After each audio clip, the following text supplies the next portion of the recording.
Hello! Long time no see, guys. If you're new here, hi, my name is Laura. I'm a fashion designer and the creative director of the super cute pastel kawaii brand, My Violet. We are actually here in the new My Violet storefront, which has become my second home for the past month's time as I've been building and painting and just getting everything ready for our big grand opening. So I thought this would be the perfect place to introduce you to some of my lore, some of my backstory. This is probably one of my most requested videos.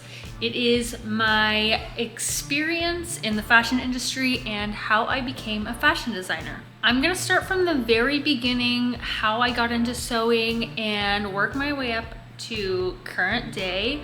And hopefully I can give you some advice if you yourself would like to become a fashion designer one day. I also asked my Instagram followers if they had any questions related to my fashion design journey, and so I am going to be answering some of those at the end of the video, but for now let's just get right into it. So I originally learned how to sew in high school. I grew up in a really small town in Louisiana. I didn't have a lot of money, but as a kid, I was very self-expressive. I really wanted to express myself through fashion. So one of the only ways that I could do that was by taking the clothes that I already had and altering them.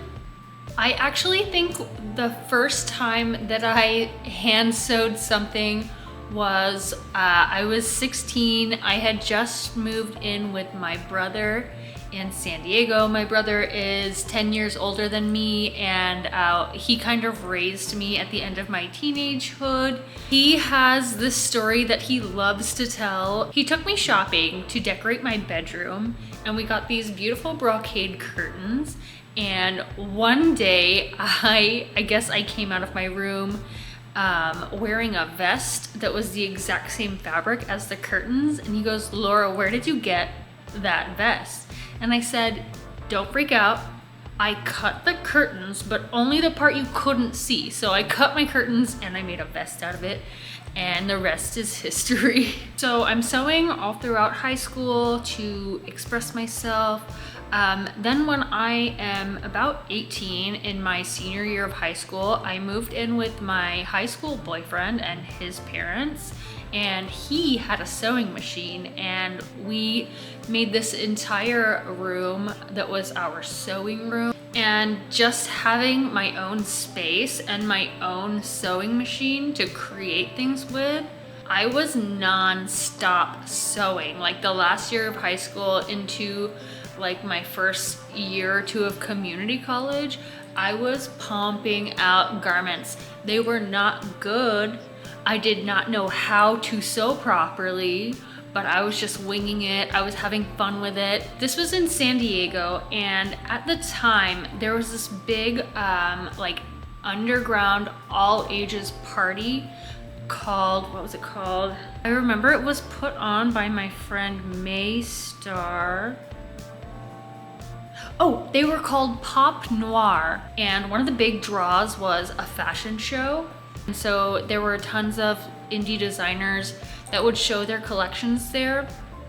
And I just started showing some of these pieces that I made there. I think I have pictures of some of these fashion shows. I will put them on the screen. They're so embarrassing, but it is a part of the lore and you need to know it. So I think doing these little mini collections is really what solidified for me that that's what I wanted to do for the rest of my life, for my career. So when I was, I want to say 20, I started my first year of fashion school. I took 2 years of a community college fashion program in San Diego, and then I transferred to a private fashion school. I went to FIDM, Fashion Institute of Design and Merchandising. I did 1 year in San Diego, and then I did 1 year in Los Angeles. My major was product development, which is sort of like fashion design. I knew that I didn't want to be a fashion designer for anyone else. I wanted to be a fashion designer for my own brand. So I wanted to learn basically how to get things made, how to develop products. So instead of learning how to be an industry fashion designer, I majored in product development. Essentially, how to get things produced. So like I said, I did 1 year of fashion design school in San Diego.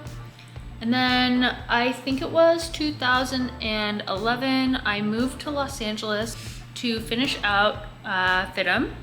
I believe it was like the week that I moved here, I made a couple of friends on MySpace, I think. It may have been Facebook. But these friends were in charge of producing the fashion show for Hello Kitty's 30th anniversary. And I don't know how I bamboozled them into thinking that I was good enough to make a piece for it. But I did, and that was one of the defining moments of my like baby career as a indie fashion designer here in Los Angeles. So yeah, that was super fun. And then as I continued working through my last year of fashion school, I was continually making all of these mini collections for more underground parties in Los Angeles this time. There was a party called Sugar and Spice that I did pretty frequently. Yeah, these were just essentially like little raves where there were drag queens, there were performing artists, and then there was a fashion show, and the fashion show was the big draw. So I got a lot of practice sewing, a lot of practice making clothes and styling clothes. At the same time, I was going to school full-time, and I was also working full-time because your girl was broke. I did have a lot of grants and scholarships. That's how I was primarily able to afford FITM, because I am technically an orphan. Sometimes the government gives you money for having a horrible childhood, but I still had to have a full-time job. At this time, I was working as a retail associate at a vintage dress reproduction boutique on Hollywood Boulevard. It was called Betty Page Clothing. I worked there for, I think, 6 years. And then, fun fact, the last year of fashion school, I actually did a super short internship with Jessica Louise, who was like a scene queen icon. Because I was working full-time and going to school full-time, I was only able to work for her for maybe like 3 weeks, but I really did learn so much from her. She taught me how to source LA manufacturers, how to source pattern makers, and I got to see like the inside workings of a fashion design studio for the first time. I actually really wish that we had kept in contact. She was and still is a huge inspiration to me. Jessica, if you're watching this, I know our time together was short, but it really did inspire me to continue pursuing my dreams, so thank you. Anyway, so after graduating fashion school, I took a little bit of a hiatus. And by a little bit of a hiatus, I mean I didn't look at or touch my sewing machine for 3 years. I also did not look for a job in the fashion industry for 3 years after school. I feel like we don't talk about fashion school burnout enough. Fashion school was so intense, I didn't want to think about fashion or the fashion industry at all. I also was like a little bit intimidated to begin my job search. I really didn't know where to start, so I just didn't for like 3 years. I also had my very stable retail job, so I just wasn't very incentivized to pursue fashion, even though I just spent a ridiculous amount of money on a fashion degree. Okay, so my first actual fashion job was in 2014. It was for the children's clothing brand Garanimals, which is often sold at Walmart. I was hired for a short-term contract to be a color specialist. Honestly, I found this job on Craigslist, and it turned out to be one of those things that just fit perfectly. They needed someone who was really knowledgeable about color. My job was to post up at a dye house in downtown LA, where Garanimals got a lot of their fabric like bulk dyed, and they were having a ton of issues with this dye house not getting their colors correctly. So I was there specifically to approve lab dips, which are, you know, color swatches. It was a super easy entry-level fashion job, and I feel like it really got my foot in the door. After that contract job ended, I found another job that was also short-term. It was an assistant pattern making job for a clothing line that was in development by will.i.am of the Black Eyed Peas.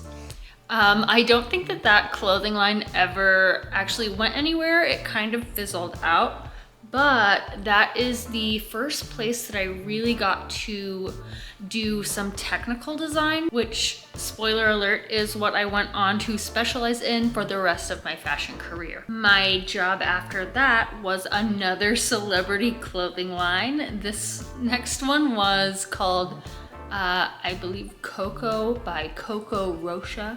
Coco Rocha is a huge supermodel. 90s girls know her for sure. This was my first like actual technical designer job, and I really loved this job, except for the lady who owned it was cuckoo bananas. She was like, she would make people cry. But other than her, like, all of my coworkers were amazing. I still keep in touch with them today. This is where I really honed in on how to do CADs, tech packs, specs, like graded specs, how to make the measurements for every size in your size run. I worked at Coco for about a year, and then I moved on to become a technical designer for a swimwear company called Rainbow West, who did a bunch of like private label stuff for big box retailers like Ross and Walmart. I feel like I'm giving a job interview. Is this interesting? I hope it is. I don't know. Shortly after the swimwear company, I moved on to a lead technical designer position at Torrid, and Torrid was low-key crazy. The work culture at a massive corporation is both extremely organized and well put together, and also toxic as fuck. I was part of a team of 4 technical designers, and we would have all day fittings 3 days a week. And then the other days we were expected to knock out 10 tech packs and like 5 fit comments each. It was crazy stressful. Anyway, they fired me because they found out that I had my own clothing line, even though I told them during the interview that I had my own clothing line, and they said that was okay. That's a story for another time. You, Torrid. Okay, that brings me to my very last technical design job before I got into fashion design. My last technical design job was at a company called Dolan. I was doing very like boho chic apparel for people like Anthropologie, Urban Outfitters, a lot of private label stuff. Okay, now that we've gotten through that, this is where it gets super interesting. Picture it, it is 2020. The pandemic is just around the corner. I see this brand new all pastel clothing line on my Instagram feed, and I noticed that all of the models look very familiar. They look like all of the models from another clothing brand called Foxblood. That's more of like a minimalist goth brand. So I'm intrigued. They seem to be onto something, but they aren't cooking quite yet. So I follow them. Fast forward a few months and the pandemic is here, baby. COVID is happening. My job has just given the entire company pay cuts, and they've also asked us to work extra hours to keep money flowing in. And also, we're not sure if our jobs are gonna be there the next day. Okay, sorry, my camera battery died. I've always wanted to say that. It's around this time that I get a DM from a friend of mine, someone who I have made a couple of custom dresses for. Her name is Amy. She works for Foxblood, and she's telling me that the sister brand, My Violet, is actually looking for a creative person to come on and make content for the brand, kind of give the brand some pastel direction, because they're all goth girls running this pastel brand. They're not really sure like what the trends are in the pastel world, so they want to hire a pastel girl, essentially. Honestly, this was a super risky situation. This was the smallest brand I had ever considered working for. And if my job had not been so unstable at the time, I probably would not have given it any thought. But because I had absolutely nothing to lose, I emailed the owner of Foxblood and My Violet, and we set up an interview. And the next week I came in, I gave like an in-person interview where I like took a bunch of content for the brand. I gave her a bunch of tech packs for products that I thought the brand could use, and yeah, I was offered the job on the spot. And I got an email the next day saying, here's your job position with the subject creative director. So honestly, I thought I was getting into like a content creation gig. But no, they straight up wanted a fashion designer creative director. And that is how I got in with My Violet. And that brings us to today. I have been with My Violet for, I want to say, 4 years now. And when I first started, we had like 4,000 followers on Instagram. We're almost at 100,000. I mean, we were making like one sale a day. Now we're collaborating with like giants like Sanrio, like 6% Doki Doki. You didn't hear that from me. I am incredibly proud of how much this brand has grown. I now have an assistant designer who helps me with my tech packs, who helps me with designs and with like illustrations.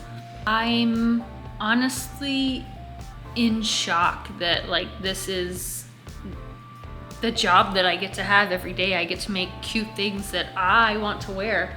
Like the reason that I didn't want to become a fashion designer, the reason I didn't go to FITM for fashion design is because I didn't want to carry out someone else's vision. And I did not think it was possible for someone to want me to carry out my vision. It just feels really surreal that this is my job and my life, and I'm so grateful. And now we have a store. Like, those are literal childhood dreams. Okay, let's get into the Q&A before I start crying. Okay, again, these are questions from my Instagram. Every now and then I will post little like Q&A prompts. So if you wanna participate in any of those, go check out my Instagram. It's at Pretty Sour Laura. Ducky Momo fan page asks, how old were you when you started doing fashion design professionally?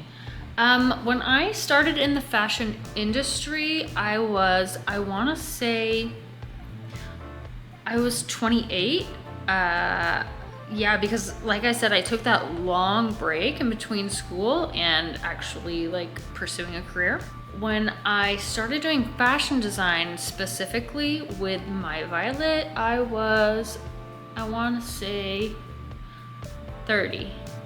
Jenna Sparkly asks, what advice or recommendations would you give people just starting fashion school? So I would say if you have not chosen a fashion school yet, my advice would be don't discount trade schools. Private schools are not the end all be all. In fact, they're way too expensive most of the time, and trade schools totally get the job done. I have been in the position to hire multiple people throughout my career, and never once have I looked at someone's schooling and chosen someone because they went to a private school versus a trade school. In fact, the trade schools have very good reputations, especially in LA. So I would say don't sacrifice your money for a private school when you can just go to a trade school. Also, just get through it. It's 2 to 4 years at the max. You're gonna come out the other side with a caffeine addiction. Just get through it. It's gonna get better. Hi, future Laura here. I just wanted to say I feel like this sounded a little bit dramatic, but I want to remind you that I was going to school and working full-time, so my school experience was extremely exhausting. I do think that for most people, it's maybe not that bad. And if there's one piece of advice I can give you, it's to don't forget to make friends with the people around you, because honestly, a big part of the fashion industry is people you know, and fashion school is how you meet people. And do not skimp out on pattern making classes.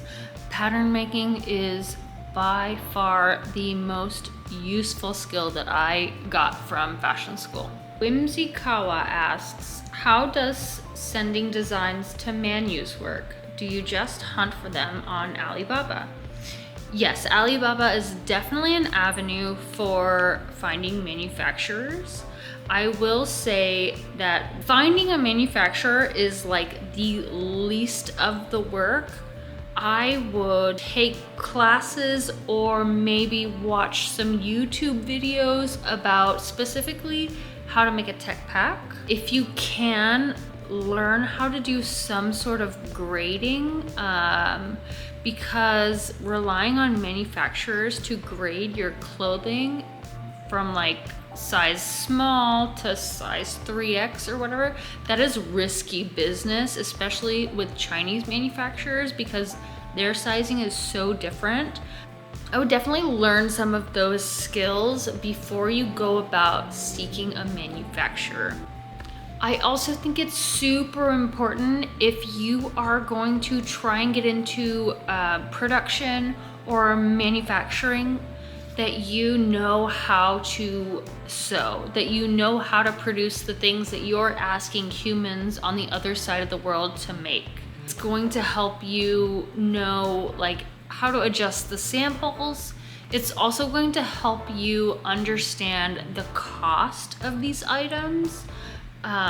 There are a couple of like red flags when it comes to manufacturing. If the cost for a very detailed design is too low, you might want to look into maybe like the certifications of a manufacturer, or ask the manufacturer for like video, photos of the manufacturing floor. Speaking of certifications, I know that there are ways to filter out manufacturers on Alibaba so that you only work with manufacturers who are RAP certified and BSCI certified as well. There are a bunch of other certifications that you can filter through if you want to be the most like ethical and sustainable manufacturer that you can be. Shop Jenny Machete asks, where can someone find reputable US small batch manufacturers, i.e. search engines? So there are a lot of questions about how to find manufacturers.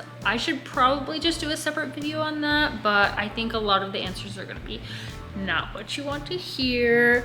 As far as your question goes, There is a way to filter through Alibaba to find specific countries. You can search just for US manufacturers. You can search just for China manufacturers or Turkey.